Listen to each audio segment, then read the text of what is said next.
You check your credit card statement and feel that familiar drop in your chest. The balance is higher than you remembered. Not by a lot, by enough. You tell yourself you will pay it down next month. You have said that before.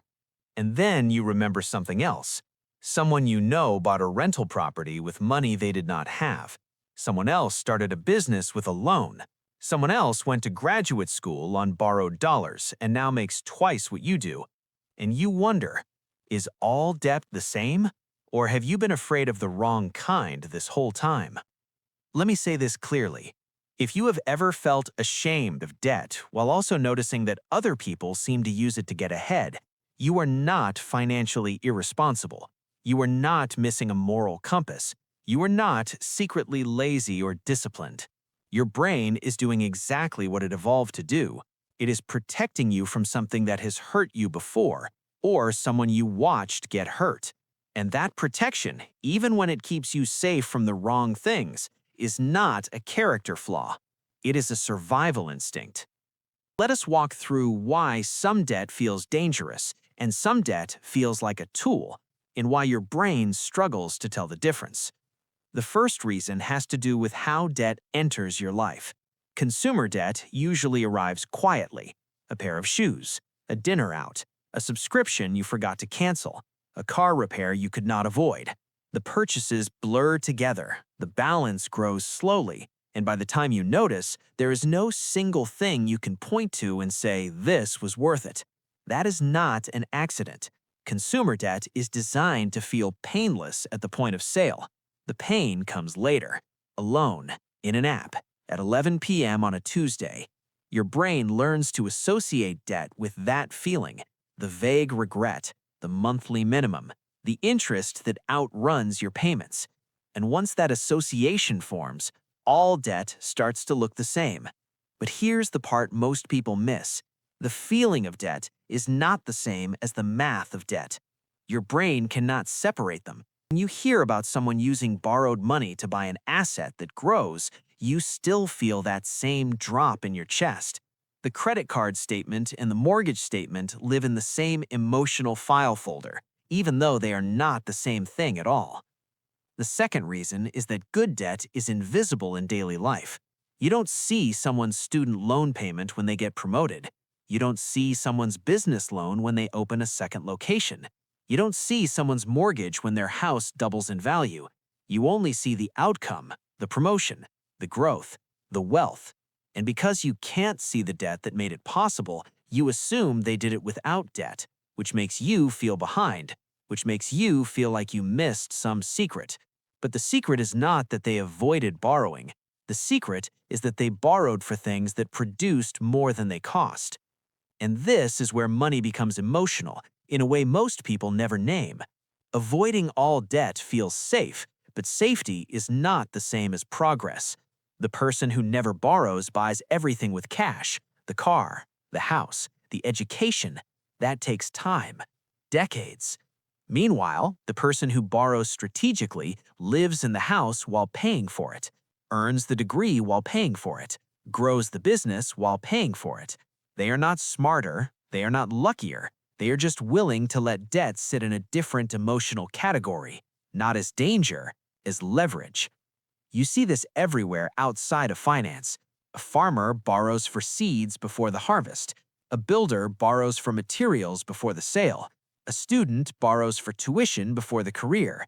Debt in these cases is not consumption, it is acceleration. It is borrowing time from your future self so your present self can move faster. That doesn't mean it's risk-free, it means the risk is calculated. And the difference between calculated risk and blind risk is the difference between a surgeon and someone playing with a knife. The third reason is that your upbringing shaped how you see debt. If you watched a parent struggle with credit cards, you learned that debt destroys. If you watched a parent never borrow for anything, you learned that debt is unnecessary. If you watched a parent use a mortgage to buy a home that tripled in value, you might have learned something different. But most of us did not watch that third version.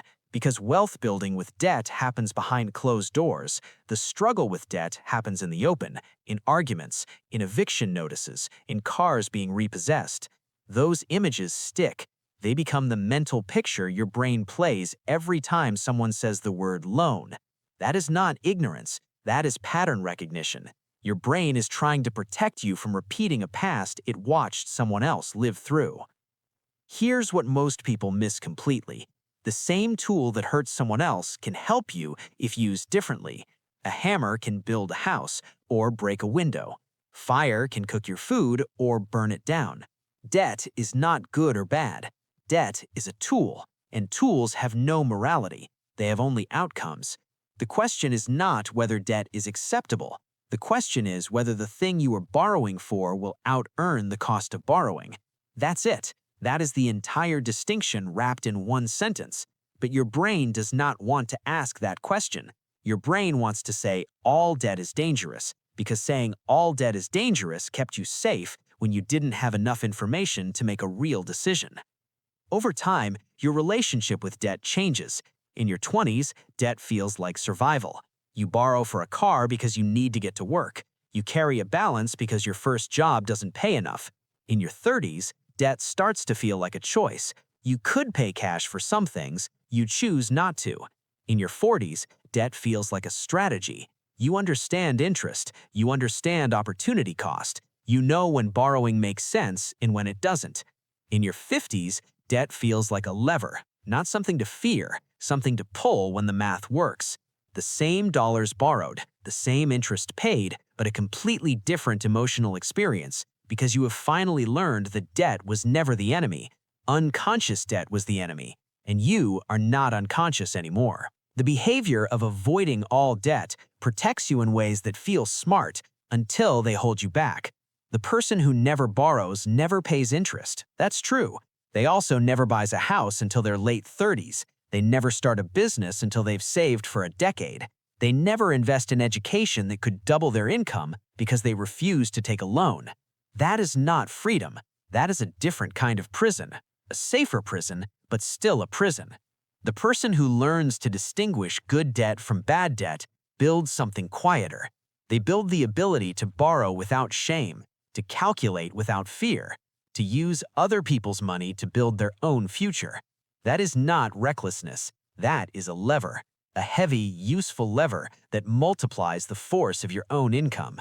If you have felt that drop in your chest every time you think about debt, if you have avoided borrowing for anything, even things that might help you grow, you are not wrong. You are not naive. You are not missing out because you're broken.